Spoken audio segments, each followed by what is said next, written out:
They are killing Naples. Catholic Archbishop appeals for an end to Mafia violence. The Archbishop of the Italian city of Naples responded on Tuesday to a spate of deadly violence with an appeal for members of organized crime groups to be converted. They are killing Naples.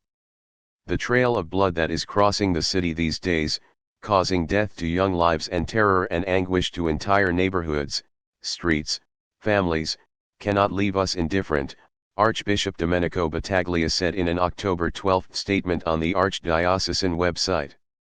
His appeal followed the October 9 murder of a 19-year-old man. Police are investigating the man's connections to the Camorra, a Naples-based criminal organization. A 23-year-old man was also killed last week. Over the weekend, armed robbers entered a pizzeria in a Naples suburb, pointing guns at families eating dinner, including young children. In his message, Battaglia addressed members of the Camorra and others connected with crime. "I say, go back to being human. Be converted," he said. "Your bishop will not hold back in welcoming and accompanying the steps of conversion and the human rebirth of those who will listen to their conscience and the word of the gospel, laying down their weapons, and undertaking paths of collaboration with justice." The 58-year-old Battaglia became Archbishop of Naples in December 2020.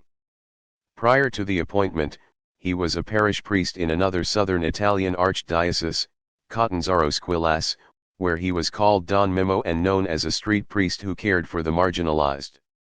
Battaglia said this week that he and a group of young adults from the archdiocese would visit the Ponticelli district of Naples, one of the areas most affected by the Camorra's recent escalation of violence. "They are killing Naples," he reiterated. "The Camorra and the underworld are killing it, with the violence and cruelty of those who have forgotten that they are human." He added that people's indifference and a failure to take a stand against the violence were also destroying the city.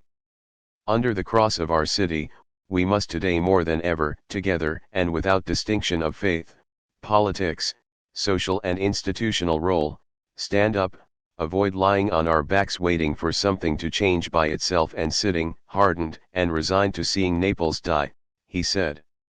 Addressing the mothers of Naples, especially those living in difficult neighborhoods and family situations, he said, "Be an instrument of conversion for your children, help your families to repent, be once again the womb that generates life and not accomplices of death paths." Battaglia will hold a meeting on October 13 with members of civil society, the private sector, and the Catholic Church to work on an educational initiative for Naples. "The kids and young people of Naples cannot be passive recipients of change but must become its protagonists," he said. To all institutions, to civil society, to men and women of goodwill, to my Neapolitan Church, I ask today more than ever to walk together, overcoming individualism and mistrust, working together to restore Naples to its vocation as a city of peace, welcome, solidarity.